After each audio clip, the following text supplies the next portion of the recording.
What is up, folks? It's the Emulsion podcast, hosted by chef and media producer Justin Khanna. That's me. The Emulsion is a result of my desire to educate, share, and personally keep myself up to date on stories stirring up the restaurant industry. I also sit down and interview remarkable professionals that are making exciting moves in their own unique and creative ways. Fine dining, chef swaps, new gear, critiques, professional performance, balance, hospitality, as well as the occasional rabbit hole are all just a few of the topics we get into here. With the goal, of course, being that you take off your headphones or get out of your car feeling smarter, more inspired, or more connected than when you pressed play. Whereas the long ad read, you will not find that here because the growing gang of amazing folks on Patreon make it possible for me to hit the publish button every single Thursday, and I'm eternally grateful for their support. But more on that after the show. Hello, welcome back to the Emulsion podcast. My guest today is Julien Perry. She is a food critic, previously of Seattle Magazine, a freelance creative and entrepreneur with projects that we definitely discuss in the interview. She's a wonderful host through other fun chef-related events that we also talk about in the interview. She's the author of this book, actually, for those of you video folks. This is called Seattle Cooks, where she highlights basically chefs here in the city, tells their stories, and also includes original recipes written just for this book. And speaking of recipes, I had a hand in testing some of these recipes. I got a nice little shout out in the back of this book. Julien and I have some other projects in the pipeline together, but I'm very excited for you to hear our conversation. She was immensely transparent and really helped give some insight from her experience in how to be a risk-taking creative, even if you aren't always, quote-unquote, qualified for the job. I will let her explain. Please enjoy my conversation with Julien Perry. Yeah, first impressions? How is it? I'm going to need your recipe for coffee. Really? So good. So I have a French press at home. I love coffee and I love a good cup of coffee in the morning, but I feel like the only time coffee ever really tastes good to me is when someone else makes it for me. I don't know what the deal is. Maybe my grind is off or my French press sucks. Is it your expectations going into it? That, well, like, you know what to expect with your own coffee, yeah. But then this is going to be totally something you've never had before. Yeah, this is amazing. Okay, good. I mean, I don't know. Again, coffee snobs. Whatever my girlfriend's dad calls us, that's what we are. But I don't know how to recreate this.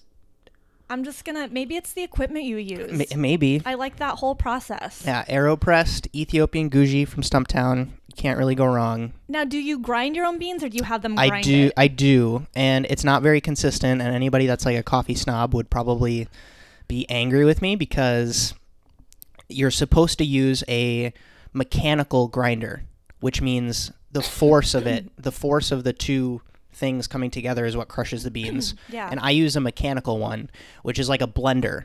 So then it's the impact of the blade going around actually crushes the beans, which is supposedly not supposed to be that great. Yeah. But I don't know. Like, it's one of those things where, I don't know, maybe there's like some analogy to winemaking where it's like, if you start with great grapes, there's probably like, if you fuck up a couple things along the way, the wine's probably still going to be okay. Yeah. But, yeah, if you start with, I don't know, there's something along those lines that at least is my mentality of it, because it's like, I have had it where somebody posted the other day where it's like they really like intentionally grinding their coffee less coarse because then it makes it less intense and it's almost like a coffee tea. Yeah. Maybe that's something to try. Huh. But I don't know. AeroPresses are cheap. It's like $30. I'll teach you. I'll teach you. Please do. It's great. Thank you. And you don't have to put soy milk and stevia in No, this. not at all. Zero. Please make a little video on how to make coffee in the morning that's a good so idea. I can watch it. Because I'm going on the road a bunch next month, and I plan on bringing that with me. I love it. Because I don't want gas station coffee. Sad.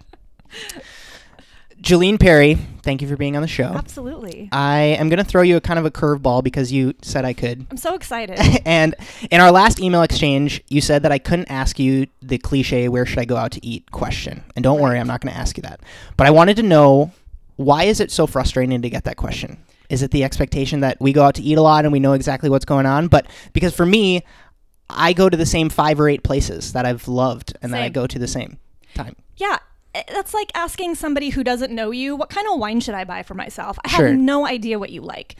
The kind of places that I like to go isn't necessarily the places that have the most amazing food in Seattle. They're places that I just love being in for a couple of hours, or I know the chef, or it just feels like my neighborhood restaurant. That's not going to translate to someone that I don't know very well. So if someone was more specific, like who's got really great pasta, I'm in the mood for like amazing, like I don't know, seafood. Like, where do you recommend? And then I can maybe throw a couple of places at, but this idea of like, half the time when people I don't know very well ask me where I should go, I find like the Eater 38 and I'm like, here you go. Here's a good starting place. That way you can read all the descriptions of 38 of Seattle's best restaurants and just pick one that speaks to you. I don't know. It's an more even playing field. And that's a testament to the question that I'll get a lot is like, what do I make for dinner? And it's a horrible, horrible, horrible question. And it's hard because that's what they expect. That's the expectation, is that like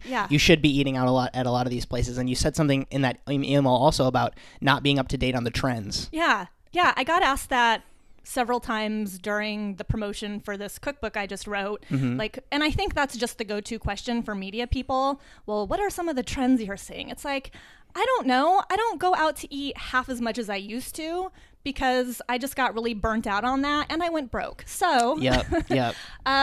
I mean, I can kind of riff on what I think the trends are, which is, I mean, the trends that I see, I don't know if other people are going to see the same trends, but it's the things that I see consistently when I go out to the restaurants that I eat at. You know what I mean? Totally. So this sort of like coming to me for this ultimate compendium. Comment on the trend. There's so much pressure on my shoulders when I get that because half the time I'm not even sure I know what I'm talking about. I'm trying to sound like an expert, but I'm not an expert. I don't want people to be like, oh, well, I thought you were an expert. I'm not an expert. Well, because also like that's such a shitty feeling if you give someone a recommendation that doesn't, There's they're a lot not of pressure. happy. Yeah, they're not happy. Because it's like, I have 2 days in Seattle. What do I do? It's like, I'm so sorry. Yeah, or the other ones are like, where should I go eat in Portland? I don't know. Again, why don't you go to Eater Portland and pull up? I mean, that's going to lead because you that's what I'm going to do anyways. Right? Right. That's what I'm going to do. Because I'm about to jump on Google and Google what Eater has to say about Portland. Let me do your homework. Totally. I have a plan in 2019, and I'm going to do this with my friend Connor, who runs Find Me in Seattle, is an Instagram account. And so I have a plan with him to do a Where to Eat in Seattle in 2019 thing. But I want to do it through the lens of taking basically a bunch of my homies out to eat and being like, this is where I like to go kind of thing. I feel like a great business would be some sort of restaurant concierge where people pay you some money and you kind of figure out what they like to do and you draft up sort of their plan for the night. Like, right. Here's what I recommend you go for drinks before dinner. Here's a great dinner spot. You know what I mean? Totally. Because then it's kind of like a travel agent where you get to know these people as opposed to just these like just throwing random recommendations out, and people can start paying you for your time. I have an idea where I want to do an article called, and this is for somebody else, but it's an article where I basically talk about the fact that when I go somewhere, I plan the restaurant reservations first, and then I plan the rest of the trip around that. So it's like, if I'm going to be in this area of LA, what else is there to do around this area? So it'd be cool if you could like generate like half-day plans for somebody. Like, if you're going to come here to this neighborhood at noon, here's a site to see, here's a place to go for a snack, coffee, drinks, dinner, boom. Yeah, it's great because, good restaurants are usually in pretty great, interesting neighborhoods. Totally. And or not. Or not. Yeah, like totally like eclectic, I've never seen this before kind of spaces. Yeah, it's a reason to get you out. Totally. Okay. That was a question I just wanted to ask from our last exchange. First actual question. I want kind of like a state of the union from you as far as your specific industry. As you have a very fascinating and expansive career. You've done a bunch of different projects in the past. So when it comes to food writing or publishing or working with chefs, what's got you excited in early 2019? What are you obsessed with? I would say I like supporting the industry. I would say people, when they try and pigeonhole me as a food writer or a food critic, it's like, well, I've definitely done that, but my wheelhouse is definitely the industry. Like, I'm pretty tight with a lot of the people in the industry, not so much the food. I'm not a food expert. Good God, I'm not a food expert. So I like working with people in the industry. I like this kind of stuff. I like collaborating.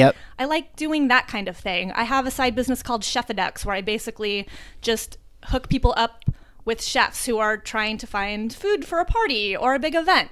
And that's really fun for me. Like, I like doing that because I have those connections and that's easy for me. So I like to do more of that and maybe start some sort of publication that doesn't exist yet. Got it. You know, I kind of like creating fun things. It's not just food writing or recipes, but just getting people excited about eating and different things that are happening. And so more of a conduit than the actual like one way or the other, because you're not, because I feel like if in order to come from that critic's perspective, you kind of have to be like the benchmark for a guest at a restaurant. You have to be very opinionated, you have to have great taste, you have to have like whatever. And then I feel like a lot of critics take pride in the fact that they don't know how to cook, because then they have a better reference point for the people who are reading their stuff. Yeah. But you're also not like, well, I'm a service provider, wine pouring person. Yeah. People like categorizing you as a wine or a food person. Totally. One or the other. Yeah, but there's a lot of aspects to both of those. Yeah, I don't know. I had a question I was going to ask later, but you brought it up. So I was going to ask, how do I get on Chef Addicts? Oh, just tell me you want to be on Chef Addicts. That's great. I already know that you are dependability. Yep. I don't ever recommend somebody I don't know or who has questionable culinary skills. Yeah. But more importantly, I need someone who's going to show up, because my biggest fear, and this has not happened in the 3 years that I have been doing this. Sure. Nobody's no-showed, but that is my biggest fear, because chefs are basically contractors. They're not employees. So even in the contract, it's sort of like, well, I can't be responsible for this chef. If they don't show up or they do something weird at your party, like, I can't be held responsible. Because you're not there. I'm not there, and also they're not my employee. These are all contractors. These are chefs who work at reputable restaurants already. And the hope is that they are professional. But it's hard because, you know, you book a chef and then you just cross your fingers that everything is going to work out and they're going to show up. But heaven forbid that day comes and you get that last minute call of like, I'm sorry, I know I booked this dinner for 50 people, but I just can't make it. Because then what do you do? Yeah, then what do you do? Great. All right. Well, Dear don't cash your check. I'm really going to knock on wood that never happens, because that's also terrifying. I don't know, dude. Like, even if I'm the chef at that event, anything going wrong is like such a, because it's you have one shot. And you are I think that biggest thing is like you're disappointing somebody. And they're, unless they've worked with you before, they're never going to hire you again. Totally. Like, that's it. Totally. That's frightening to me. The follow-up that I had on the Chef Addicts is I've been seeing a lot of people doing this kind of model where it's like you're connecting a chef with a guest, and because it provides a lot of value to connect people to chefs and events. And how do you go about finding these opportunities, and how, like, what is, I hate to pitch it as the cliche question of what makes Chef Addicts different, but I think I haven't seen it yet in Seattle, but kind of where's your head at with Chef Addicts? Yeah, like, well, basically the idea is right after I left Seattle Magazine, I mean, I have all these contacts and I have all these cell phone numbers, and it's just like, and I know everyone's schedule and who recently left their job and who's looking for work and who's available. Like, I just kind of already know that in my head. So it's easy for me when you want to book somebody for a party, I can just reach out to that person right now. Directly. And I'm not talking like catering companies. I'm talking like a sought after chef who probably doesn't even know how to price themselves because they don't really do these events. So it's just direct. You're paying for access, right? And I think people want access to things that your average Joe doesn't have access to. So do you then handle the payment from the client? You pay the chef at whatever rate they decide? I'm literally like the agent. Totally. I'm just the in-between. Love it. Love it. And that whatever the chef quotes, like, they get all that money. It's not like I take a percentage of their pay. So that's awesome. Yeah. And that's got to be incredibly fulfilling for you. It is, but I haven't marketed it. It's been limping along with zero marketing. We have really good SEO. Yep. So I do get a lot of requests, and ultimately I just need to focus on that more, maybe bring in another business partner and just really give it a go. Because I think that the value's it has there. legs and people want that. And remember when, like, there used to be this big personal chef business in Seattle, like Four Seasons Chef, where people could actually find private chefs, you know? And that doesn't even exist anymore. So I think people don't really know where to turn when they're like, well, I don't want to go to Costco and pick up party platters. I don't want to hire a catering company. Like, I actually want a chef to come and cook in my kitchen and serve us. Like, how does that, is that even a service? How does that work? Yeah. And I think people are surprised. Like, I didn't even know that this was an option.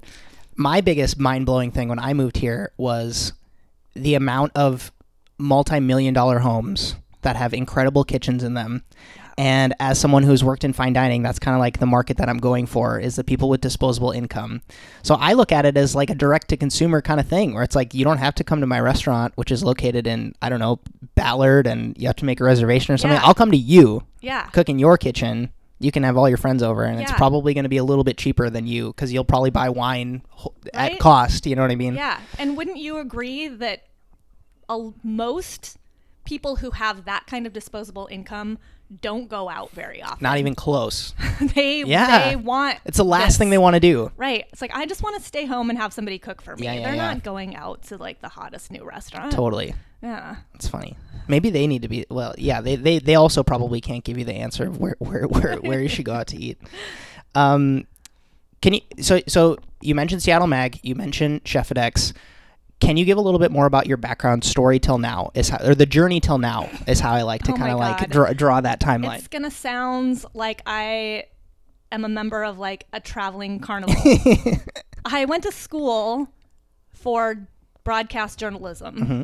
So I do have that going for me. Yep. I did actually get some training. This is a comfortable environment. And I don't know why I majored in that. Mm-hmm. Honestly, I started college when I was 17, and I had no idea what I wanted to do. I thought I wanted to be in music, but I ended up in communications because that just seems easier than, I think I was a early on business major, and I'm like, this definitely is not for me. Was food a part of your life at that point? Not at all. Although I do remember I was in college, so this was the 90s, and I had a copy of, it might have been Seattle's Best Places, but it was something else. And I remember one of the first restaurants, so a girlfriend and I, she was super into not even food, but just like, we were in Seattle for the first time in our lives as like quote unquote adults, we got to get in our cars and go to places. So we would just find these little cafes and stuff. And I remember reading about the High Spot Cafe, and I just thought, oh my goodness. And I kind of found Madrona through that, right? What you were saying earlier. Yep. It's like, it was almost like a travel guide, because we were reading all these descriptions of restaurants and we had no idea where they were. So we would just get in our car and drive and find these places, and it was a great way to explore Seattle. But I did get kind of interested in food, not to the extent that I am now. But when I graduated from college, I ended up in broadcast journalism. So I worked for news radio stations like Cairo Radio and Como Radio. And I always wanted to have my own coffee shop.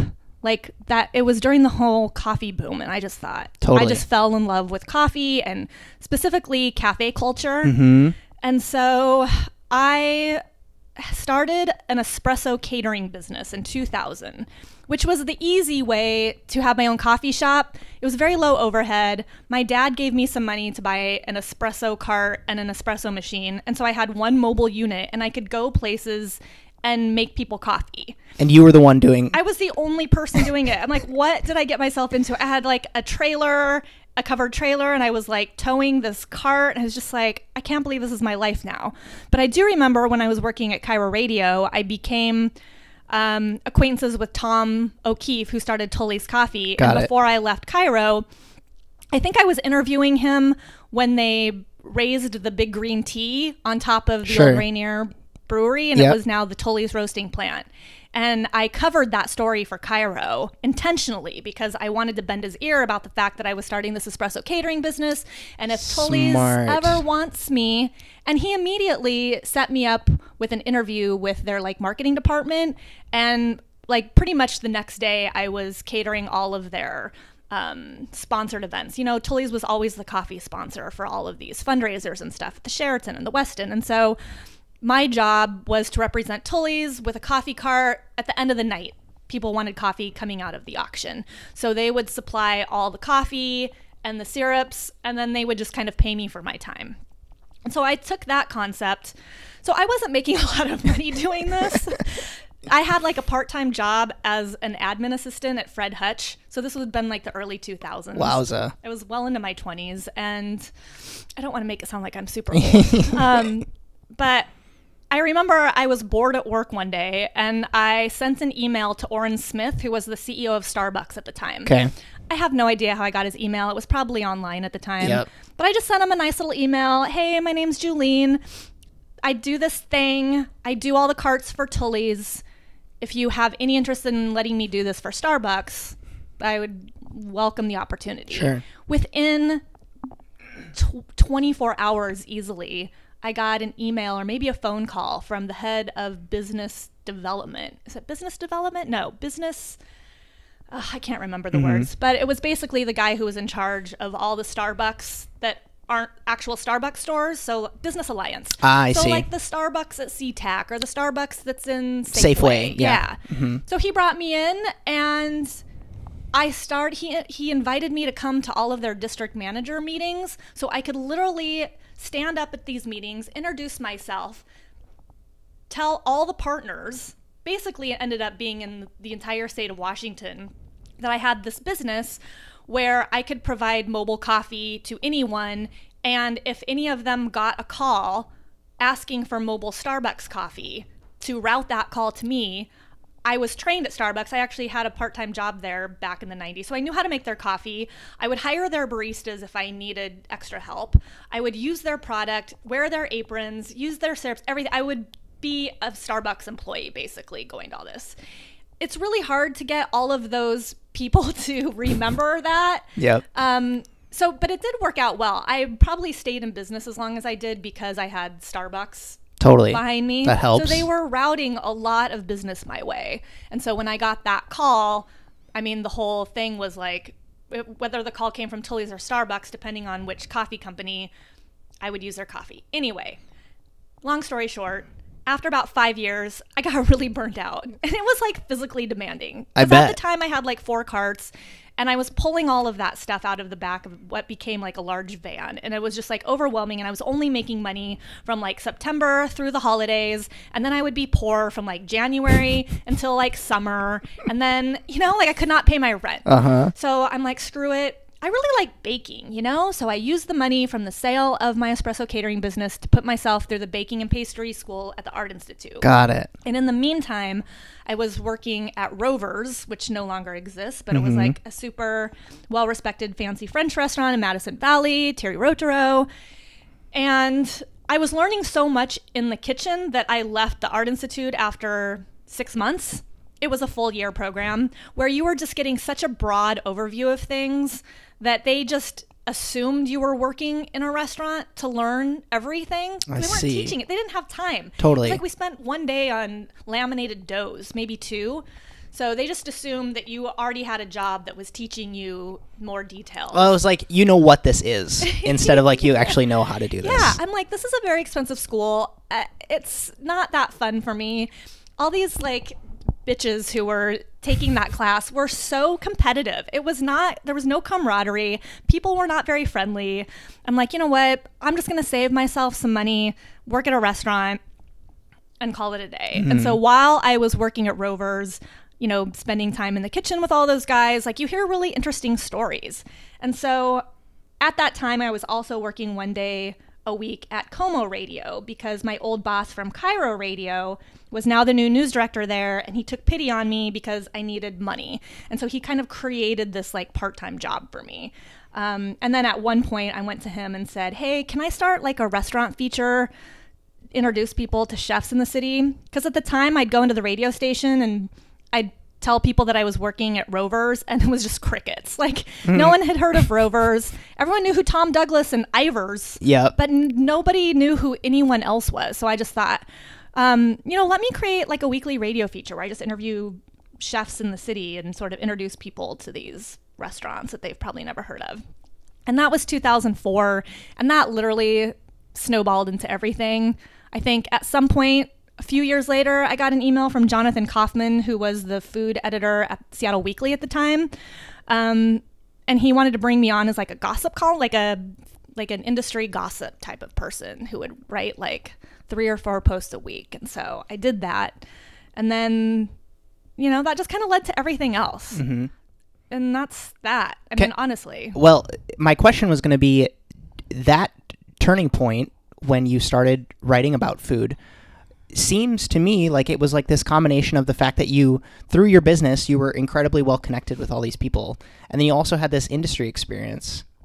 Is that what it kind of felt like? That like it just felt right because it was fusing these two things together? Yeah, it was just kind of, I literally remember, this has only happened to me a couple of times in my life.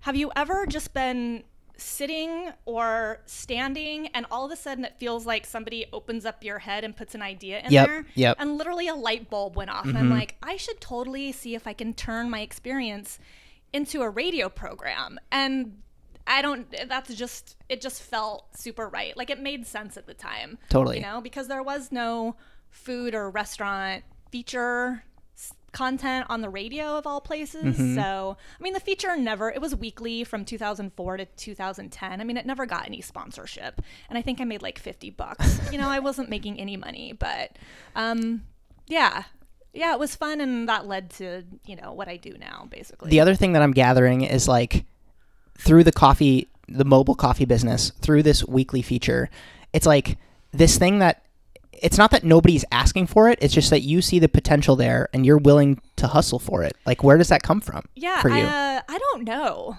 I have no idea. It's like fearless, my dad courage, is kind optimistic. of the same way. I think we're allergic to working for other people. Okay. So we're constantly trying to figure out how to work for ourselves and I just feel like I have one of those people that has a lot of ideas. It's not that I can't settle on one job. I just have a lot of ideas and things I want to accomplish. Totally. So I just saw potential. And that radio feature gave me an excuse to meet a lot of people in the industry who I would not know today had I not done that feature. Because when I was interviewing these people, I had no idea who they were. I was meeting them for the first time. They were telling me their story. And when people do that, when you spend an hour with someone, you leave with a relationship. So it's stuck. The other thing that I noticed in this story, this journey, is you talk about in the beginning having like this intense love for cafe culture. Yes. And then when you talk about kind of like the restaurants that you like now, you just like the atmosphere of being in there. Yes, absolutely. What sticks out for you with like a cafe or a restaurant as far as like it's a je ne sais quoi kind of thing? Yeah, I feel like you know it when you walk in. There are places where I have walked into and then just immediately pivoted and walked out because I'm like, I'm just not feeling the vibe here. Interesting. Do you know how sometimes you can walk into a restaurant and you know that the chef's in a bad mood and everyone hates their job? There's like an energy. Super cold. Yes. Or when you walk in and there's no music or when you walk in and it's quiet. Like I want to be somewhere where it seems like, I don't know, like just like a place that you can imagine yourself being for a few hours. It like has vitality or something. I feel like good vibe. I feel like that also translates to you liking the Dick's Burgers right outside your place because that place is always has a vitality to it. It does. That's so funny. I wanted to also continue on because we have a mutual friend in JJ McKay of the Fresh Toast. Yeah. And so I kind of wanted to get a sense of where your head's at with where cannabis is as far as like how it is in the media right now. And then I have a bunch of chef friends who are getting involved with cannabis, cooking with it and all that stuff. So how did that come into your life and where's your head at? What does it need? What does the cannabis industry need? Yeah, well, I will say I got hired on as the food editor. Got it. For that publication, but it does not exist anymore. So now I'm more of a manager of that. So I'm not writing about cannabis. That is still a world that is a little new to me. I think because I don't partake in it, I have OD'd on my share of edibles. I cannot do it. Yeah. I have scared myself away from cannabis for the most part.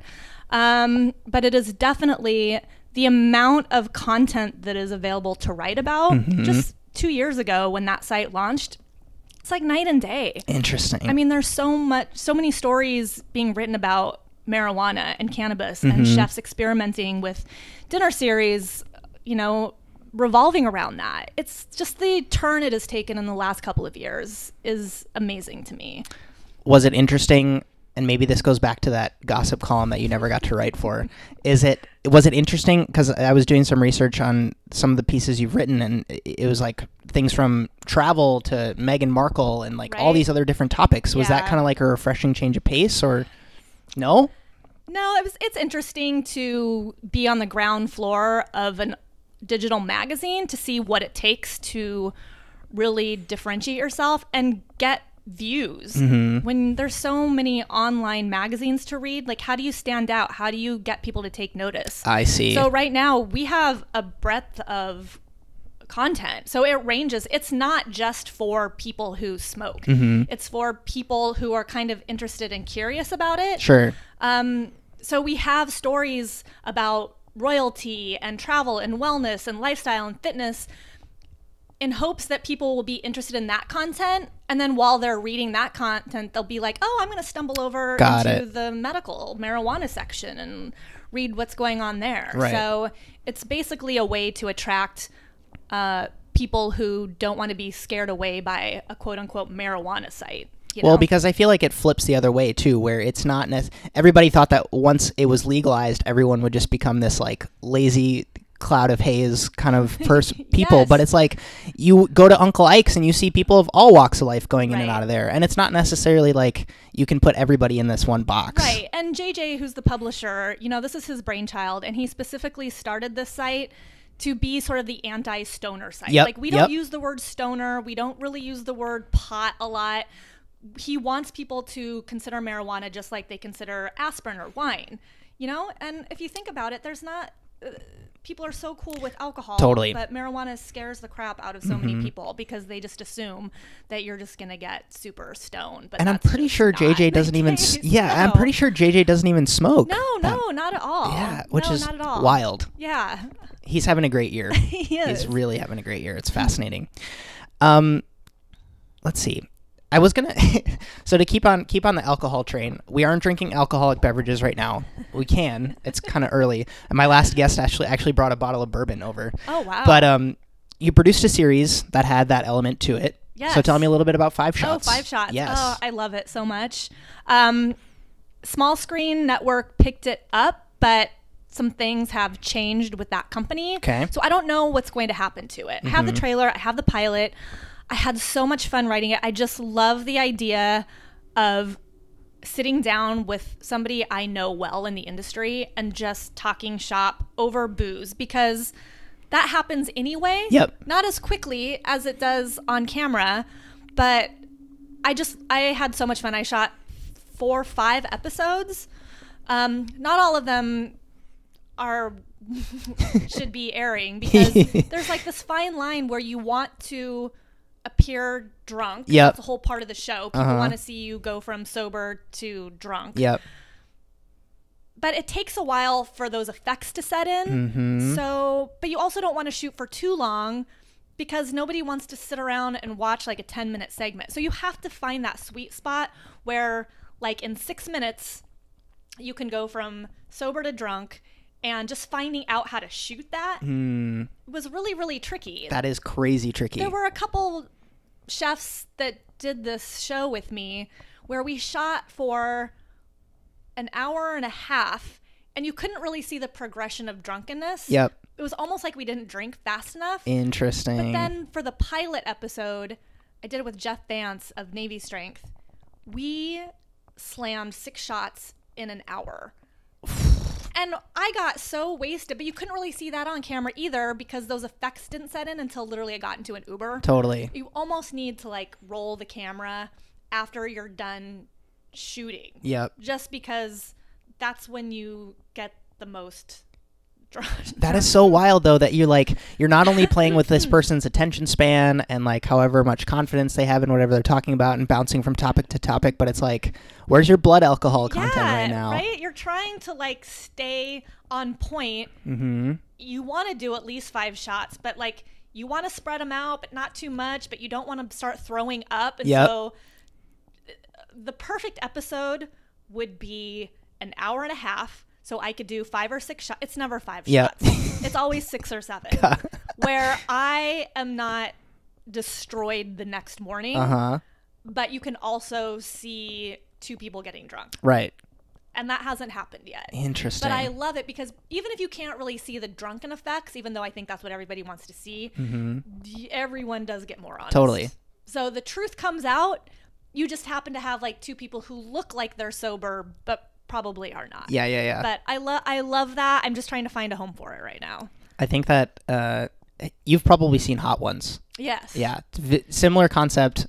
Yours is even arguably a little bit more difficult to shoot. Yeah. And people aren't there to promote their upcoming movie. Yeah, no way. It's just a conversation. It's not a press junket. It is literally just a normal conversation. And I love the fact that you said that this stuff happens anyways. Yes. Right? Talking shop at a bar. Yes. Drinking. And people in the industry are pretty open and truthful.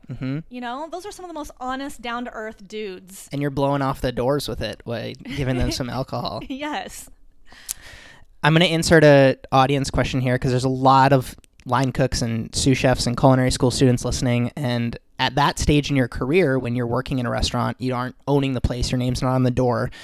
You kind of had this weird relationship with people who write about food because, yes, what they do impacts your job, but you don't necessarily interact with them on the day-to-day. So I'm really, really happy to be able to bring their questions to you. So one question was, and I think you saw this on Twitter, how do you go about critiquing food? And what are the key points that you think about when you see/taste a dish? Yeah, well, I will say, so I was the food editor for Seattle Magazine for about a year, and part of my job was to critique food.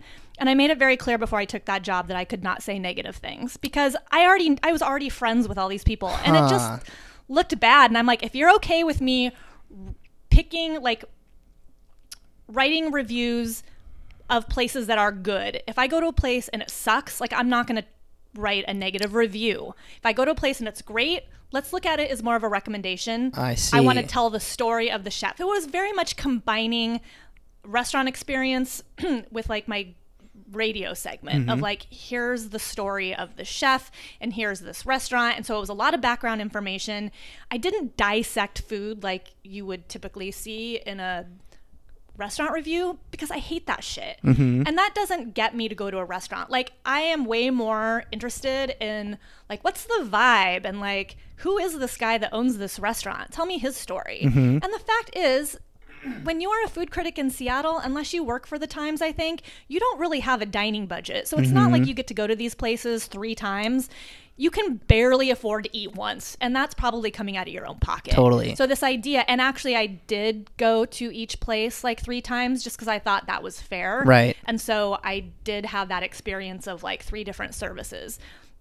But when I say I was poor writing about food, I really was. Everyone thinks, I think, that you have this black Amex card or you're getting reimbursed or people are paying for your food. And that is just not the case. No one is paying for your food. Certainly not where I worked. Right. Especially at Eater. That you don't have a food budget. No way. That is all out of pocket. And you're not making very much money. So So it was important to me to get across to the reader how I felt as a diner being in that restaurant. Right. I really very much wanted to bring in the atmosphere and the scene and the backstory. And I did spend a couple of paragraphs talking about the food, but not in the way, I don't consider myself a food critic. I'm somebody who I'm a dining enthusiast, right? And your average diner, the people who aren't in the industry, they don't care about the minutia of how a dish is flavored or plated, I don't think. I mean, if I don't find that interesting, I don't think the majority of just people who go out casually to restaurants, they're just tell me where I should go. Yep. Right? I think that's a very interesting insight where sometimes people want to just know where, and again, back to that initial question, where do I go? Right. Just tell me where to go. And they just look at the stars. Oh, this place got 3 stars. I'm going to go. And I think that the other really paradoxical element of that is that, say, for example, you were to say that the cacio e pepe was really great at this place. Or, no, sorry, to flip it. The cacio e pepe was horrible at this place. Yeah. Chances are that restaurant's probably going to see that you critiqued him in that way, and they're going to slash that shit right off the menu. Yeah. And so it's what's the point in saying that this was bad and then people are going to go there and they're going to be like, it's not on the menu anymore. Right. So then what's the point? So you're much more likely if you convey, well, the vibe is like this, or the fixtures like make me feel like this. Yeah. That's probably going to be way more consistent Yeah. if that person goes to eat at that restaurant. And also a lot of local reviews you read, this is after one visit. So who's to say that that was a really crappy dish when you went, but it's not going to be improved? Maybe, you know, the chef was out that night. Maybe you had some new guy on the line to fuck that dish up.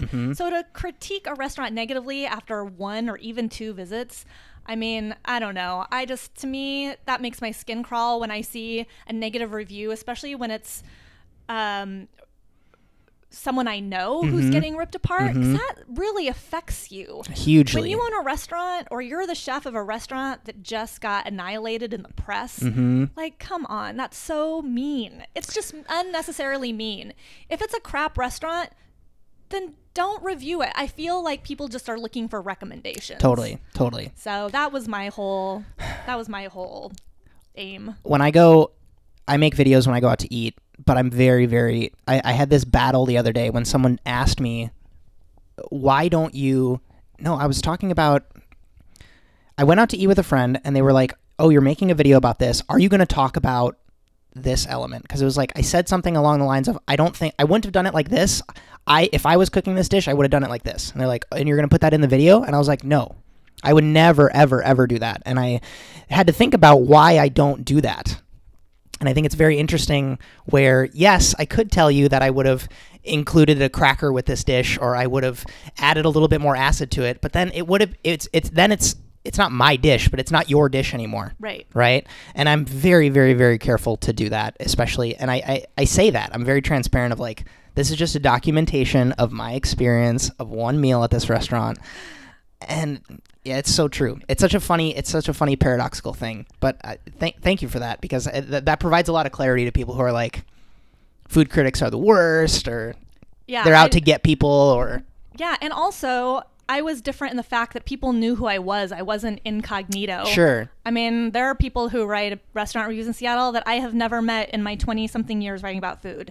So it's a little different. I can't slam a restaurant and then, you know, go back. I mean, people know me. It's just, I can't be a faceless critic. And I remember some other food critic kind of ripped me for that early on. Like, you know, this woman took pride in the fact that people didn't know who she was. P.S. Most chefs know who the food critics are in Seattle. They have pictures of you. And plus, you're probably back there with your little notepad, sitting by yourself, ordering one of everything on the menu. I mean, chefs can pick up on that pretty quickly. Totally. But this idea that I can't write a restaurant review because people know who I am is just crap. You know, I think knowing people in the industry buys you access, and it allows you to include facts that other people would not. So I just think that's bullshit, of this whole like, well, you can't be a true representation of the industry and be a food critic if people can recognize you. It's like, everyone is recognized. It's fine. Is there value though in going under a pseudonym or a... Probably. Maybe.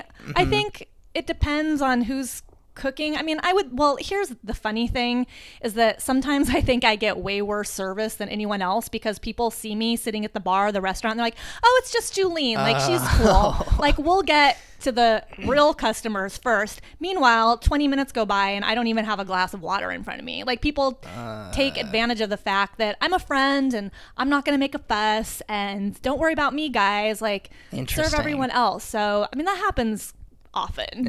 So this idea that I get special treatment, I mean, that's just not the case. I think I like to try to find that happy medium too, where it's like, it's not, because it'll frequently go the other way. There's a story I like to tell of when Anna and I went to Mexico. We went to Ensenada, and my friend was a sous chef at this place called Manzanilla, and the chef there was like Latin America's world's 50 best restaurant, and he made us a reservation at this place, and he said him and his wife were going to go. Him and his wife were not going to go. It was a reservation for Anna and I. And so then we show up, and he called them the day of and was basically like, hey, me and my wife aren't going to be able to make it. These two other people are going instead. It's a chef from Norway. And so they basically like worked their faces off to try to cook for Benito Molina. and then we got like the brunt of it, which was amazing. But I think it's a really funny like getting hooked up kind of thing when it can sometimes, and it's a funny thing that happened when restaurants started to realize was it a New York Times, was it an Eater thing where I think it was Pete Wells gave Danielle 2 stars because they were hooking him up too much. It's such a funny thing when it can go the other way like that. Yeah, and honestly, I've been sent like a couple of comp dishes every now and again, but I've never really gotten the hookup. Yeah. I don't know if that's just a Seattle thing. I think Seattle chefs are really over these entitled like influencers and like everyone's a food writer now, right? Like Joe Schmo, who happens to have a food blog nobody's read, like walks in and expects special treatment. Restaurants are tired of that. Totally. I mean, they're over it. Totally. And that is one thing that I guess is maybe a little bit curious about Seattle that I saw in other cities is that like if you go to New York and you say that you're industry, you'll probably find a discount on your check. You'll probably find a couple of different dishes that get sent out. Yep. I feel like that doesn't exist in Seattle, which was kind of weird for me to see as a chef. And it's not to say that like I deserve any hookup because I'm not working at any restaurants in Seattle, but even like I would go out with friends of mine who work at other restaurants and you get a full price check. Nothing. And it's like, I feel like part of that is because you get disappointed at these restaurants. Like, I went out to eat at Walrus and Carpenter, and I didn't get a hookup. So when you come here to How to Cook a Wolf, why would I give you a hookup? You know what I mean? Yeah. And so it's like it's a tit for tat kind of thing, which is kind of bizarre. And I wish there would be someone that would come along because I don't know, it's such a great experience going out as an industry person. And I think you're starting to see more chefs hosting like industry night at their restaurant after service on a Monday or whatnot. That might be coming back a little bit. I don't know. I feel like I see that more. Maybe. Is it late night? Yeah, like 9 to 1 a.m. on a Monday. Interesting. Yeah. I did want to ask this though, and maybe you've answered it already, but it's on the topic of like conflict of interest and how do you kind of like gauge helping friends versus putting out kind of an objective list? Because at a certain point, it's all subjective, right? Like you are one human's opinion on your experience at this place. So where do you kind of draw that line? As far as like doing somebody a solid. Putting them on a list. Yeah, I never really ran into that. I will say when I first started at Eater, my very first time having to update that Eater 38, which I swear to God, I wish people would understand, just because you're on the Eater 38, that does not mean you're the best. Here's what happens. Like, as your city editor, every 4 months, you have to go in, take 4 restaurants off that list and add 4 new ones. You have to. Even if you think that list can stand the test of time, you are required to change it every 4 months. Sure. So who is to say that the editor at the time wasn't just like, no, I had a good meal at this place that's only a year and a half old. I guess I'll add that and take off Canless, Like it's not exactly scientific. No, Canless wasn't even on the list when I started. I remember I took off Altura. Holy crap. I mean, the comment section just ripped me apart. And I'm like, listen, guys, I had to take something off. Like, I didn't know what to pick. It was like Russian roulette. Like, which one of your kids do you want to give away? Sophie's Choice? Like, just, I don't know. I just took it off. It was a weak moment. I hadn't been there yet. And that was on the list before you started? Yeah. Interesting. But I put Canless on, and people freaked out about that. Like, that restaurant should be on there. I'm like, it's Canless. Whether or not you like it or not, it's like one of the city's stalwarts. Like, it should be on that list. Canless should, at least in my opinion, should be. I haven't had a meal there yet, but it should be on the list. Yeah. Just based on reputation and what they offer. I had a really bad meal at Altura. And so, like, to hear that, I totally understand what they're trying to do. It's back to talking about that place, that feeling you get when it's not that good of a vibe. Yeah. That was Altura for me. Yeah. Like, I walked in and it was just not. And that's what makes those lists so arbitrary. So, right? Like, if you were the editor, you wouldn't include that. But who's to say that the editor currently loves that place or had an amazing meal? There were definitely times where I thought about taking a place off the list and I would just be like, shit, I'm going to hear about this. I never let that deter me. Yeah. I don't remember ever playing favorites. No, I know what you're saying, but I don't know. Maybe I don't realize that I was playing favorites. Subconscious bias, but Yeah. Yeah, it is subjective, and I mean that's why you have the role that you have when you're in that role. Yes, and I also want to make clear that the Eater heat map is not the best new restaurants in Seattle. They are the restaurants that are less than 6 months old. So people who get all riled up because a restaurant made a list, everyone eventually will make the list. Sure. Like, just hold tight. Yep. Your time is coming. Yep. Don't worry about it. Interesting. That's so funny. I was gonna ask. You could have started writing about guitars or woodworking or anything, birds. Why food? Why chefs? Why restaurants? I don't know. I think it was instilled in me when I was little. We went out to eat a lot when I was a kid. Like, from a very young age, I remember my parents introducing me to nice restaurants, and it was at a time where, we'd go out to Sunday brunch every weekend or Saturday night dinner. I think my mom just got tired of cooking. So we went out at least every weekend. And my mom was a really good cook too. So I just grew up around that, but I really like going out. It's one of my favorite things. Even if it's just for a drink, it's just an excuse to get out of the house and be in a different environment. And I just really appreciate that. It speaks to me for whatever reason. Do you prefer going solo? Do you prefer having a partner or a larger group or? I like going out. There are people who I really like going out with. I like going out with my boyfriend, but I definitely do like going out by myself too. I love just, if it's 5 o'clock and nobody's free and I can just, walk to some place on Capitol Hill and sit at the bar.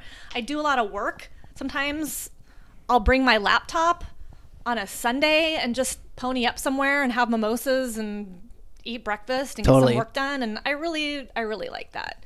Yeah. The problem that I encounter being a single person who just wants to sit at the bar, sometimes you just cannot get the bartender to stop talking to you. Whether it's you're not always there to talk to someone. Yep. Sometimes I just want to be left alone. I don't need to have constant conversation. And again, back to that subjective thing. If that person were to leave you alone and you were looking for that conversation day, horrible service. Yes, just kind of really unattentive. Read a crowd. Yeah, that's so interesting. MiaTaylor.com on Instagram asks tips for getting into food writing, because she's coming from the point of view of that, there's a ton of bloggers out there and she wants to write for a larger publication. I would say continue with the blog. Get yourself invited to media events. That is not hard. Basically, there's just a few people in Seattle who do food PR. If you can get invited to their party or know somebody who can bring you as a +1 and just start networking. I feel like it's all about who you know. Yep. And then just start throwing your hat into the ring when somebody needs a new editor or, I think it's all about Alicia Vermillion, who's now the deputy editor of Seattle Met, and she's their food editor too. She started writing a blog. Her writing was really good, and she always had the in on what was happening in Seattle, and bigger publications started to take notice of that and would start looking at her blog to get their information. Whoa. So flip the script a little. Yeah. So then when this position came open, she was the first Seattle Eater editor because people were already familiar with her work. And, it's all about timing. If you're really good and I also think you need to differentiate yourself.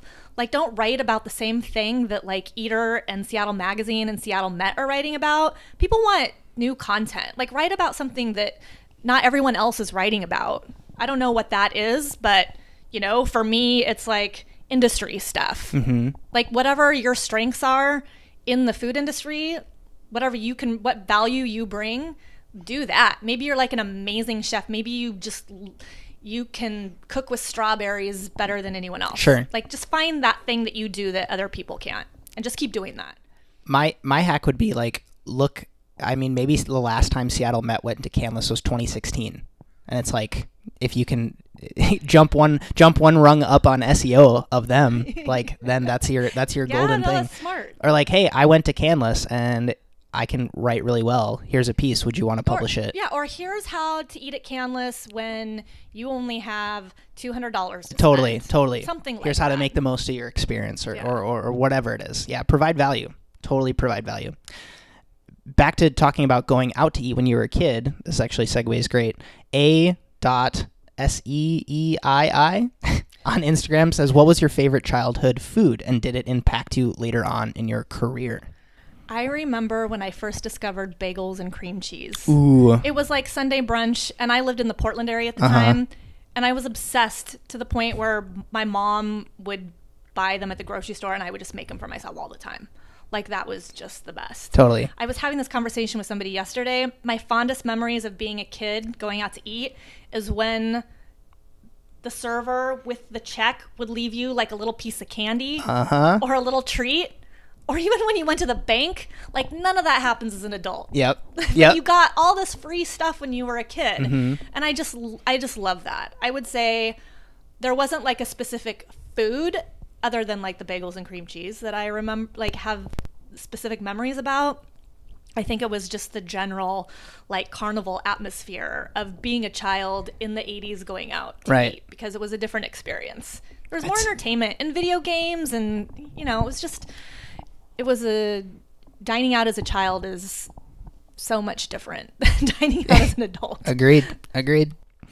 In doing a little bit of homework on you, I found that you had a podcast of your own once upon a time. And I was hoping to gain some insight into how you feel about how that speaking audibly either about food or about the industry and maybe on camera with 5 shots and other stuff differs from writing, and how do you have a preference now, one or the other, because it's so easy now to publish? I much prefer being on camera and speaking. Got it. Writing it's not that it's a struggle for me, but it's really stressful for me. Because I feel like I am a visual, like I want people to see me talk. I feel like I get my point across more when I can use hand gestures and facial expressions. But when I'm trying to parlay that onto a piece of paper, I'm just like, God, I sound like a dummy. Or you lose those subtleties. Yeah, I don't have any personality. Like, how can I make this better? And then I'm just reading my own writing, and I'm like, did I write that? How? How did I even get those words out of me?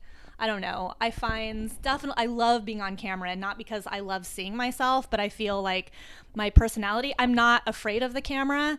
I like that interaction, that visual interaction. And you feel like the guest or the audience then gets the full picture of what you're really trying to say. Yeah, I think so.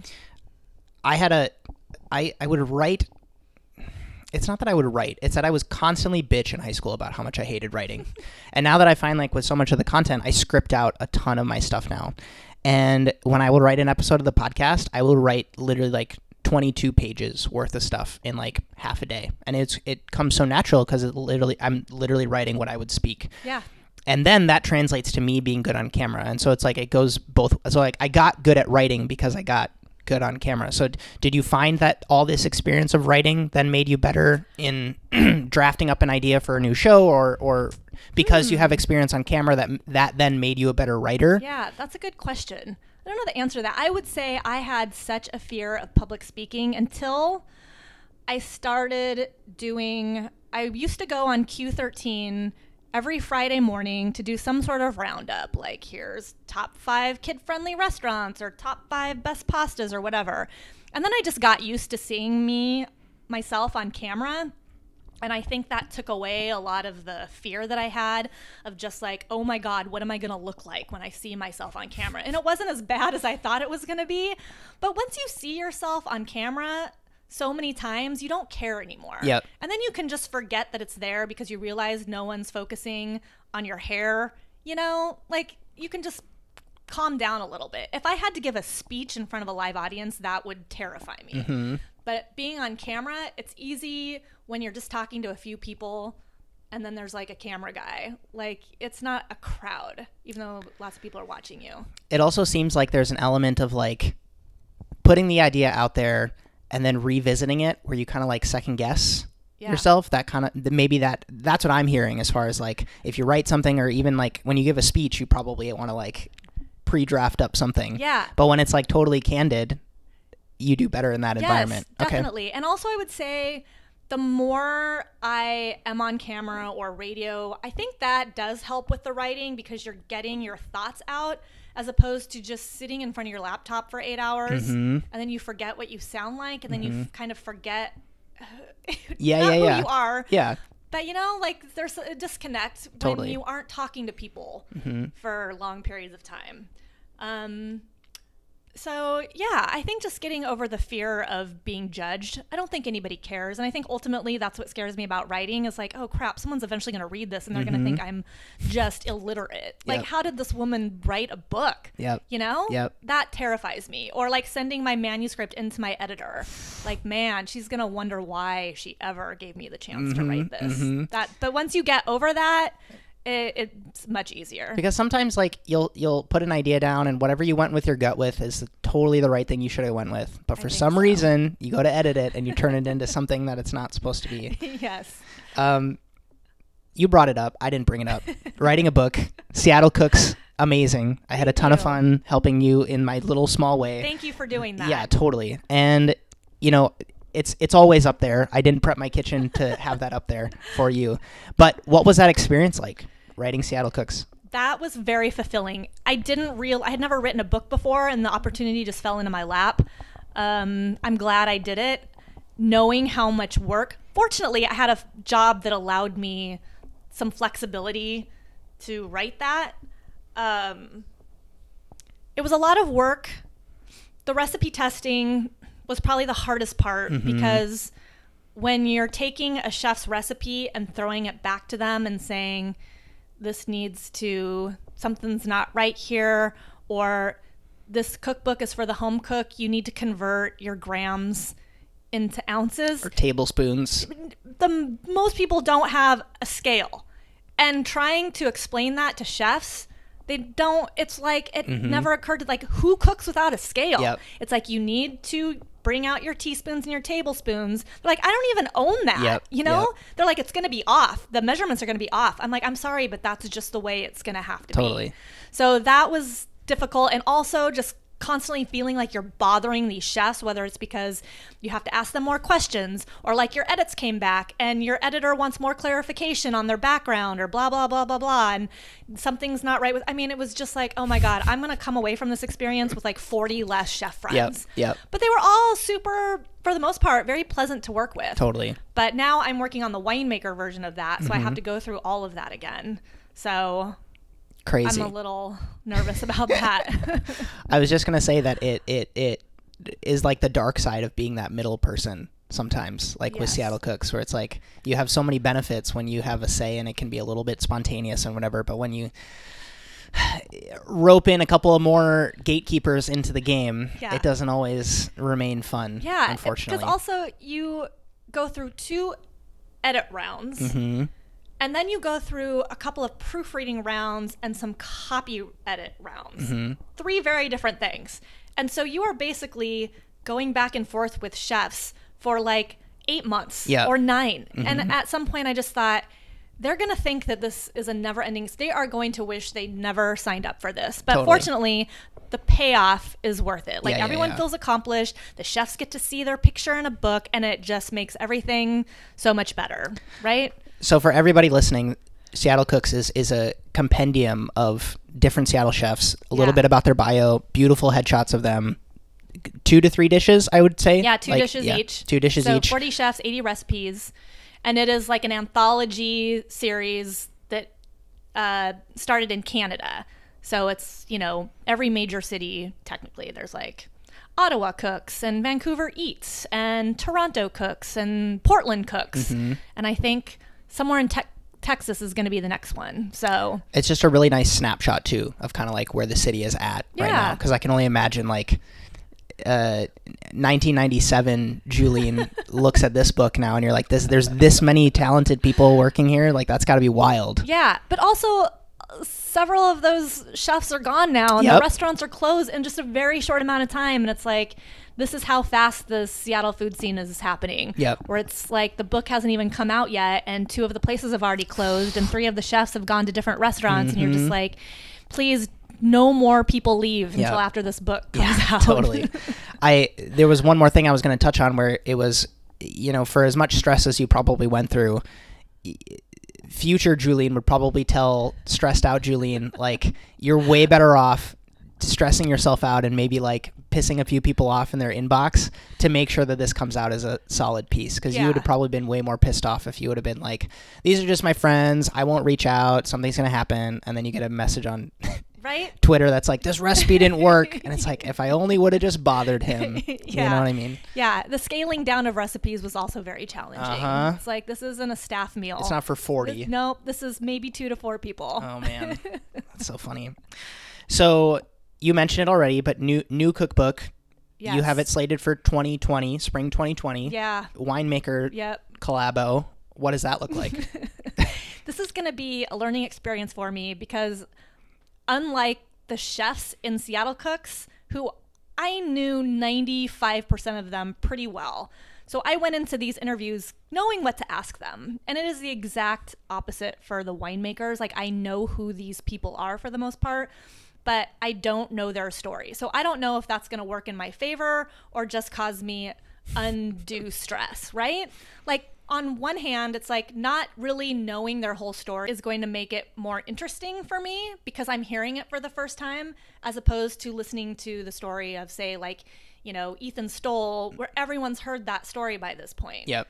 So, I don't know. It'll be fun for me to get to meet all of these people. That's the part I'm most excited about. I'm so familiar with these wines, but I've never really gotten to know the winemaker. Totally. So I will leave this experience with 40 new friends that I'm super stoked about. But I also don't want to fuck up their profiles. I want to make sure I ask all the pertinent questions.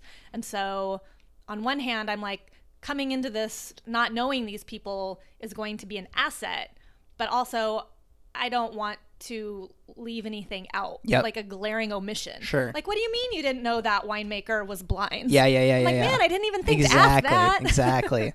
So is it going to be a very similar format to Seattle Cooks? Exactly the same. Okay. So those winemakers will be paired with a chef. And the chef see. will make 2 dishes, but the dishes will be photographed, the chefs will not. Tight. The winemakers will be the ones that are photographed and have their profiles written. And then they will share a little bit about why this wine pairs.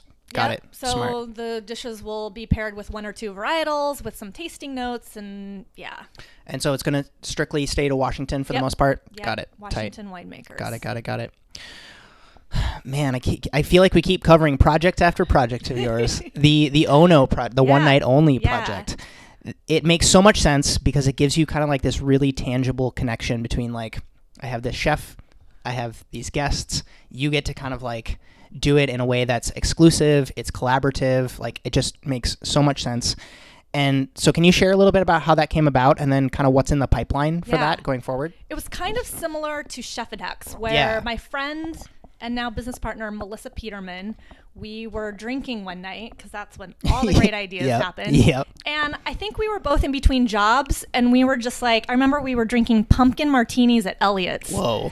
And we were just like, how can we use our connections for good? And we just started throwing around this idea of doing these dinners. And like, it took a couple years before we did our first one. And we didn't know what we were doing. We're like, we just need to do a dinner. So I had a friend who had a really nice home in Magnolia. They let us have this dinner there. We got Chef Brandon Kirksey, who's no longer in Seattle, but he was a longtime Ethan Stoll chef, and he opened Rione 13. And so it was basically a preview dinner for that restaurant before it opened. And then we had Chris Gorman there as the winemaker, and he just donated all of his wine.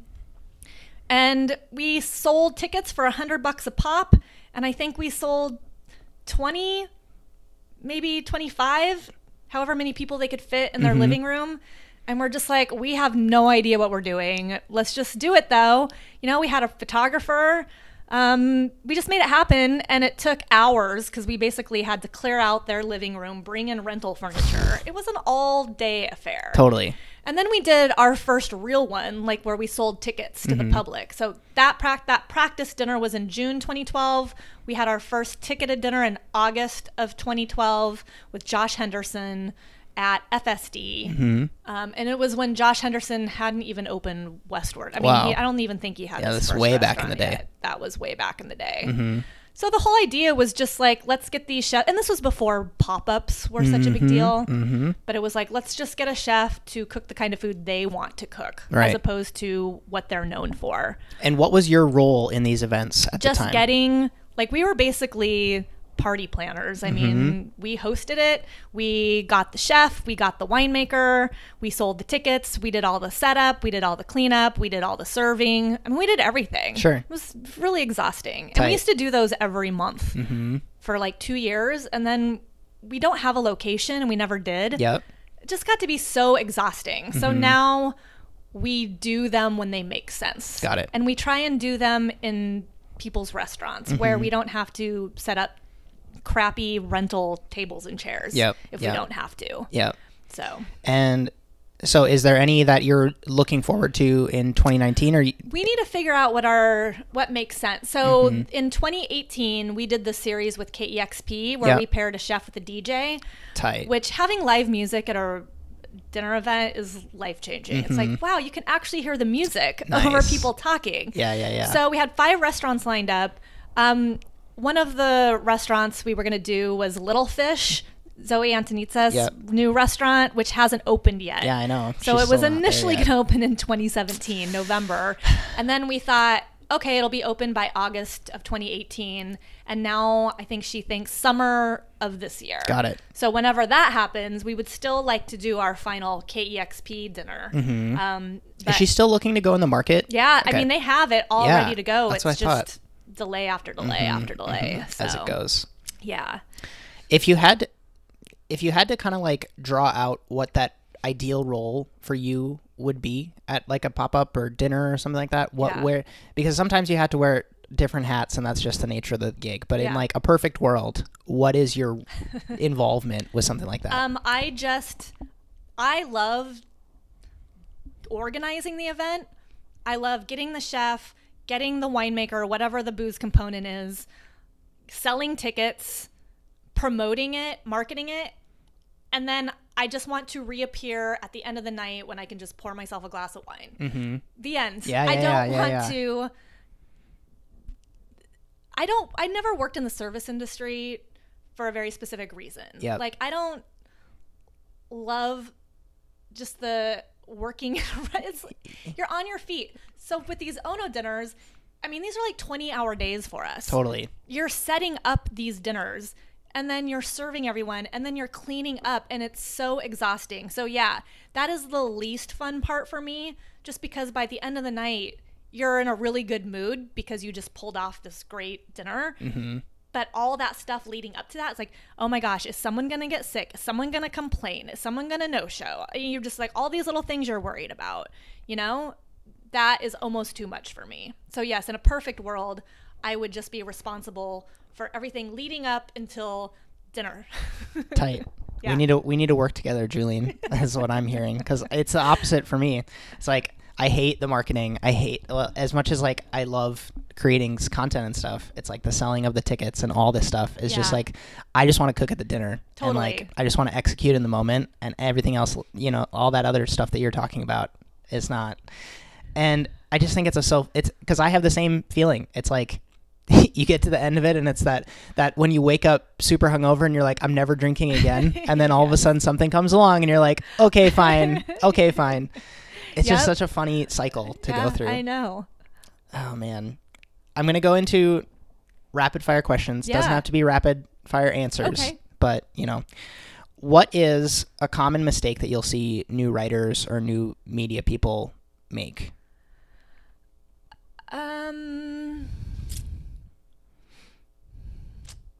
Let's see. Like, they're trying too hard to sound professional instead of just writing in their own voice. It's like you're reading this and you are like, I feel like you're trying to be someone else. And it's obvious. Yeah. Or you just come out of the gate and you just are being an asshole because you think that like people really want a refreshing voice, and you're like, you're just being a dick. You don't need to be a dick. Totally. What about chefs new in the book publishing space? Is there like a common mistake that you'll see? You mentioned kind of like giving recipes that are for 40 people instead of 2 to 4. I think that's it. Yeah. I think being able to cook for the home cook is very important. A lot of these chefs who did Seattle Cooks eventually want to write their own cookbook, and I don't know if they want to do that anymore. Yep. It's like, this comes with the territory, dude. Yeah, it's other chefs are probably not going to be buying your book. Totally. And it's the same with food sometimes, I find. You know, you're cooking food for other chefs, and it's not always the case when someone will not even know exactly what it is that you did in this dish. Yeah. And it's like, it might get you some respect on Instagram from another chef that's following you, but does that really matter? Right. When you're writing a cookbook, you have to have the home cook in mind, not another chef. Yep. You can't assume everyone knows what this piece of equipment is or what this cooking method is. Totally. You know. I gave this piece of advice because a friend of mine is a blogger, and he's very opinionated. He's very well spoken, has a lot of good insight, but he will often write from the perspective of, this is kind of how you can please me. And I get scared when some friends of mine read it, because I have this fear that they will start cooking for him as opposed to cooking for, because realistically, he is the 1%. He is the 1% of people who can compare what it is that you're doing to the actual thing that he has context for from this dish in Spain. Do you know what I mean? Yes. And average Joe, the 99%, has no idea. And I fear that trying to appease these people doesn't always make you come out ahead. Right. And I don't know. You can't alienate your base. Totally. This isn't modernist cuisine. Yeah, That's yeah. on a whole other level. Just be cognizant of like who you're actually cooking for. You're cooking at home. Is there a technique? Rarely happens. Okay. Is there a technique that you're still intimidated by in the kitchen, or something that Everything. Okay, so this was going to be my follow-up. Is there something that you're working on getting better at when you cook for yourself? Yes. So I like to experiment with plant-based foods. Yep. So I am trying to make like cheese sauces and stuff that have the same texture. So I made macaroni and cheese last week, and I loved it. But trying to get the cheesiness using, like cashews that you soaked overnight and things that I'm not used to using as ingredients. Totally. Makes it really fun. But it's just a completely different way of cooking for me, because instead of just adding butter and cheese, you're making your cheese. Have you experimented with nutritional yeast? Yes, I always have nutritional yeast That's in the my move. cupboard. I like sprinkle it on everything. Yeah, it's really good. It's hella good. If people knew what you could make with soaked cashews, I mean, it is a game changer. Totally.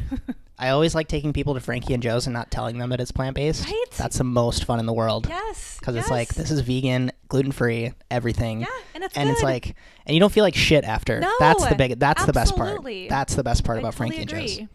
Because my sweet tooth is massive. Me too. And I'm always down. Always down for Frankie and Joe's. I normally ask the question of what's the best dish you've had in recent memory, but because you're so knee-deep in the wine world right now, is there a best wine that you've had in recent memory that comes to mind? I don't know. I'm really I'm more into French wines now than I have been. Okay. Just because my boyfriend is really into French wines, and I tend to end up at Les Cavistes a lot. Mm-hmm. So David Butler, who owns Les Cavistes, has introduced me to some great wines. I couldn't tell you Sure. what they are. Yeah. But I'm trying to think Washington wines, if there's something. I feel like I have so many wines at home, and I'm trying to I will tell you that my book launch party, as you know, was at Roadie Cellars, and they have this like Southern blend that I really, really dig. And everyone who I have poured that wine for or given a bottle to really loves it too. It's just one of those like crowd pleasing wines, and it's not like a huge big Washington red cab by any means. It's just super drinkable, and I would say that I had a case in my living room, and that lasted maybe a month. Yeah, I really like Roadie Cellars. Yeah. Are you the type of person who will buy a wine and sit on it and let it hang out? No, buy it and drink it. Yeah, I've got a couple of bottles that I'm saving for like a special occasion, but I don't know what that is going to be. You're not the person who's like, well, I'm going to buy this in 2011 and wait 7.5 years and then. No, I do not have temperature control in my apartment, and I don't have like a wine fridge, so I have no way of controlling that. Those variables. Which is a little important. Yeah. Someday maybe when I have a wine cellar, sure. Totally. I mean, this book can be a great place to start that. Yeah, absolutely. Just ask for a case from everybody that you meet. I need a case. I forgot to mention, in order to be part of this book, I need a case of wine. I need a case.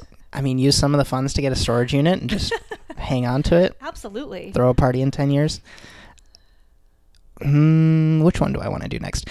What can hospitality/media people like us be doing better to help the next generation coming up? The people who are, like I said, the lady who's just starting her blog, or the person in journalism school who's thinking about, maybe I want to try this food thing. What can people like us be doing better to kind of like help them out? I would say, inspirational stories go a long way. Like making it clear how you got where you are. I think people need to hear that, Not the fluffy version either. No. Yeah. Just like I was dirt poor for 25 years and then finally I got a job that paid okay. People, I think sometimes, especially the food industry, seems very exclusive.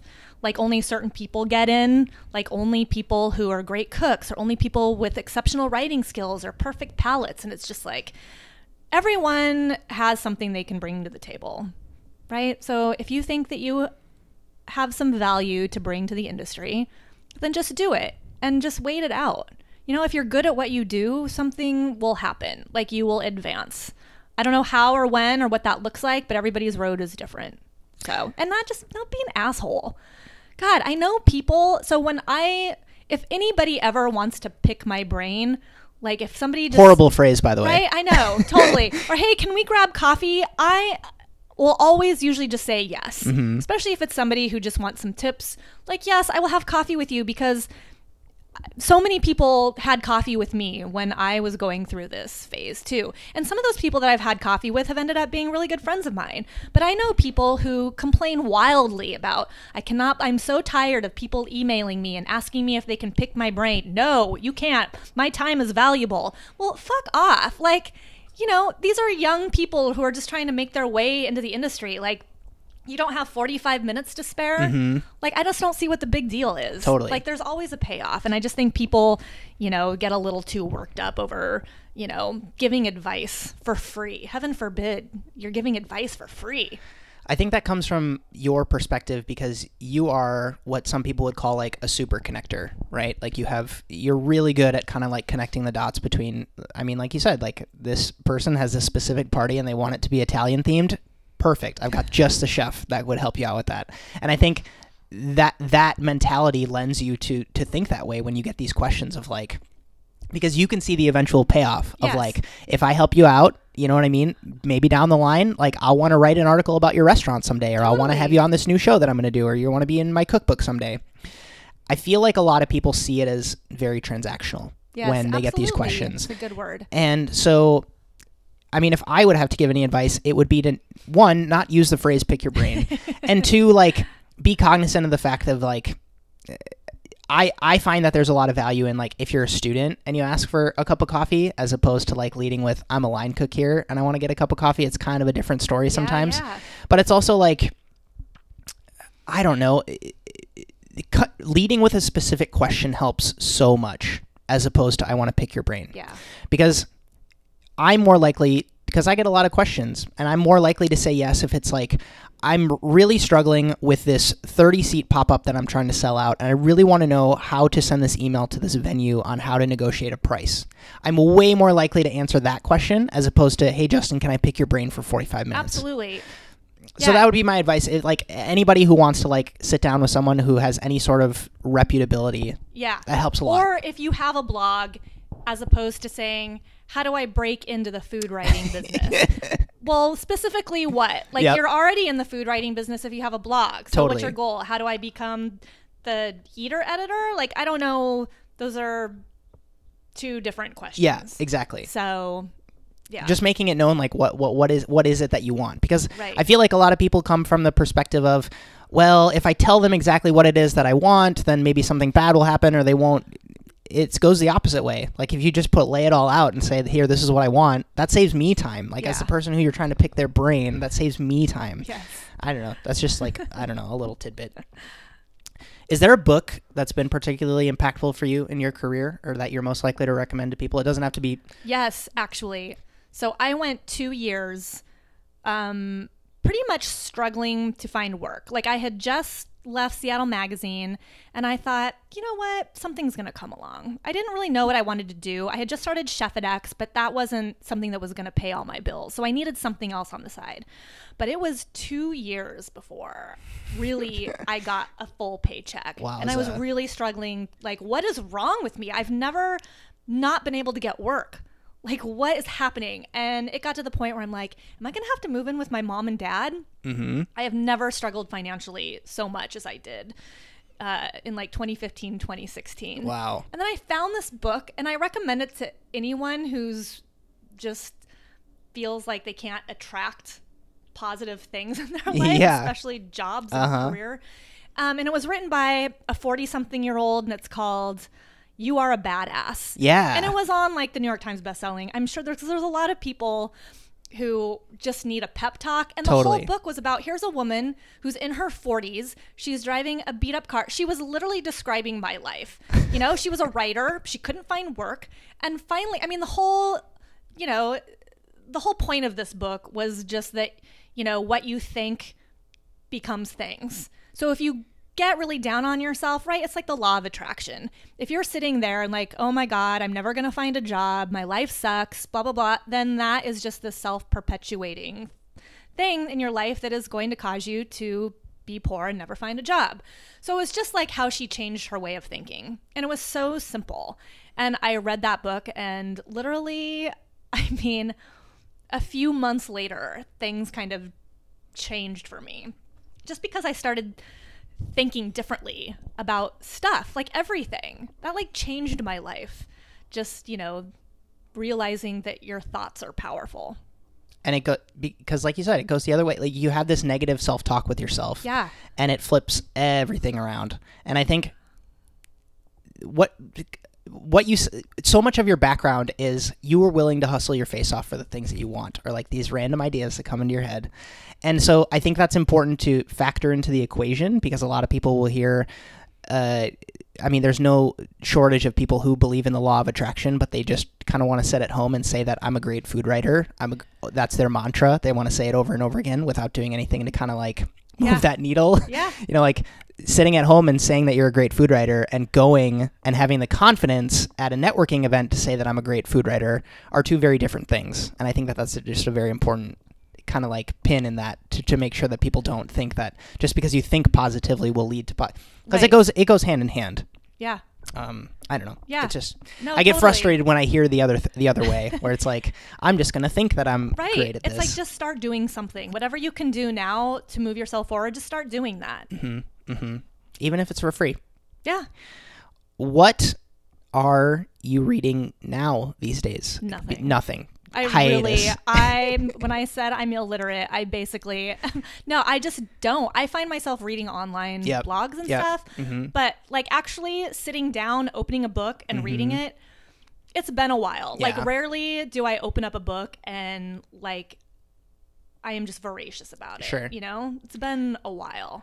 So it's hard. I will usually fall asleep if I start reading a book, or I don't know. I'm one of those people that's like, I don't have time to start reading a book. I would rather watch a movie or Netflix. I was going to say, is there anything on Netflix or a podcast or anything that you're... I definitely need some like recommendations for podcasts. Podcasts. I feel like I've watched everything on Netflix. I'm very much like a visual person. Yeah. Like, I like watching gripping shows. Yeah. I did recently watch that documentary on the Fire Festival. Dude, on Netflix or Hulu? Both. I did not like the one on Hulu at all. Somebody said the Hulu one was better. That's what I was told. And I'm just Weird. like, this is shit. No, the one on Netflix, like, you actually see them trying to build this festival, which ultimately just never takes off. But yeah, and they interview all the people who worked for whatever that Yeah. It was Billy McFarland. Billy, what's his face? Yeah. That's so funny. I mean, talk about like the fear of hosting an event that we were talking about earlier. I know. Like, the manifestation of the nightmare. Yes. Is that. Yep. Is it that. absolutely is. Man, like people show up and the tables don't have tablecloths on them, or like the wine. Oh my gosh. So every time there's an Ono dinner, we are usually setting up right until the last minute. And I always tell Melissa, I'm like, someone's going to show up 45 minutes early with every single time. And it's like, what are you doing here almost an hour early? We haven't even put the tablecloths on. Totally. So go find the nearest bar and please just hang out there for like an hour. And 5 minutes. An hour and 5 minutes. Yes. Do not come be a that little person. bit late. Don't show up early for a party. Certainly not 45 minutes. Totally. What I'm hearing though is that everybody listening to this needs to either tweet you or find you on Instagram and recommend podcasts, because I don't listen to other foodie podcasts. I don't listen to news or NPR. I listen to like performance, entrepreneurship. I have this weird doctor that I listen to his podcast because he's interested in like longevity and health span. Peter Attia. Okay. It's a really interesting. He's like gets super nerdy with people about cholesterol levels and taking metformin and like all these weird. He goes down so many weird rabbit holes, and I like that kind of stuff. I would never recommend. I don't know if it's something that would interest you, but I'm really into like true crime. Got it. I like that kind of stuff, but I also like things that make me think and make me laugh. So Got it. I'm all over the place. Got it. Okay, that's good to know. Yeah, everybody has to give Julien recommendations. It's a Saturday morning or your first day off after a work week. It doesn't have to be Saturday. You're kind of standing in front of your kitchen. What is your go-to breakfast for yourself? I almost always have avocado toast. Interesting. I know that makes me sound like a millennial, but I love bread in the morning, like toast or like an English muffin. But yeah, I can tell, this is so weird, but if I go a long period of time without eating like avocados or walnuts, like I can tell a difference in my skin. Wowza. Because those foods are so good for my skin. Totally. But I can tell if I don't have those fats in my diet. So I go through phases. I'll go through like a cereal phase or like a smoothie phase, and right now I'm into an avocado toast phase, which eventually will probably die down. How do you season your avocado? I have like this kimchi spread that I get at the Madison Co-op. Cool. I love it. And then I'll put like the avocado on top of that, and then sprinkle it with a little bit of that aardvark hot sauce. Yep. And hemp seeds. Nice. Or I will use chow cheese, which is like plant-based cheese. Yep. I'll melt that, and then I'll put the avocado on top of that. Tight. So it's always spicy. Yeah. I had that at what event was it the other day? It was late last year. It was this plant-based cheese that melts. Wild. Totally wild. It makes really good grilled cheese sandwiches. Interesting. Yeah. Okay, that's the move. You somehow get a call right after this interview that you just won an all expenses paid trip to eat at your dream restaurant, and when you get there, there's someone you've always wanted to talk with waiting to have dinner with you. What restaurant is it, and who is that person? Man, I don't have like this. I do know I would love to do some sort of like Paris cafe, right? Like I just want to be in Paris. Talk about vibes. I want to be there. I don't even care what food they serve. I just want to be in an old school Paris cafe. Who is there that I'm talking to? It can be living or dead. Damn, I mean, definitely Anthony Bourdain. Got it. I always thought I would meet that guy. I always wanted him to do like 5 shots, and I would have these fantasies of like, someday I'm gonna drink with Anthony Bourdain on camera. He'll probably fucking hate me because I don't eat like a lot of meat and animal stuff, but whatever. Yep. It's so sad that it can happen. Yeah, I know. Yeah. I don't know. I don't have it. There's so much to be said there, but yeah, good choices. And I feel like that's totally like in his wheelhouse too. I do too. He would totally meet you there. Yes. He'd meet you halfway there. I mean, that pretty much rounds up my question. I always like to ask if there's anything that you want to leave people with, or anything that you want to pitch or say to anybody, or this is the hardest question of them all. I mean, this can be the next 30 minutes if you want. No, not really. I just really wish people would just find a way to do what they want to do, right? I mean, one of the things I love about this industry is that people who work in this industry are typically just like hustlers, and they're doing it because they love it. You talk to people who work at like big companies, and it's like, well, it's a steady paycheck, 9 to 5. I'm just like, I have nothing in common with that.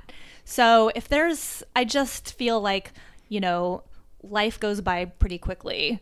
And having a job that you fucking despise going to every day. If there's a way that you can keep the job you despise but incorporate something that you love, maybe while you're at work, like, I just think that's so important to at least have something work-wise, career-wise, that is moving you along, even if you're not getting paid for it right now. Have you had maybe it was with that first food editorial, but any tips on anybody who's like, well, I have this thing that I want to present to my boss, but I don't know if it's going to go over very well. Like, are there any tips on how to present that idea to be like, this is going to, please let me do this kind of thing? I think that's it. Yeah. It's like, here's this cool thing. Why wouldn't you want me to do this? Right? Totally. I mean, everybody wants to hear a good idea. Yep. So I tell the story of how my first time that I wanted to put a camera in the kitchen at the last restaurant I was working at, I had to, my chef was like, well, whatever you capture in the kitchen is all my content. You know that, right?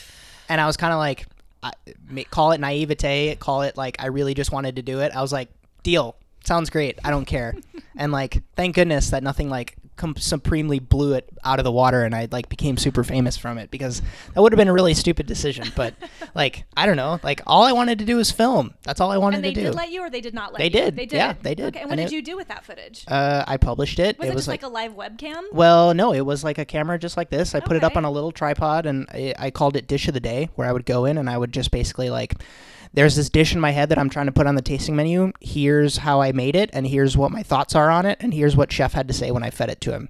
And it was a great little kind of tiny series. But I mean, yeah, asking your boss if you can incorporate some new idea versus asking for a raise. Yep. I mean, they're basically profiting off of your ideas without having to pay you extra. Totally. Oh, it's a no-brainer. Yeah, frame it in that way. It's very interesting. No, don't want to answer. Don't want to ask that. Who do you hate most? Yeah, let's talk about the hit list, the red checkmark list.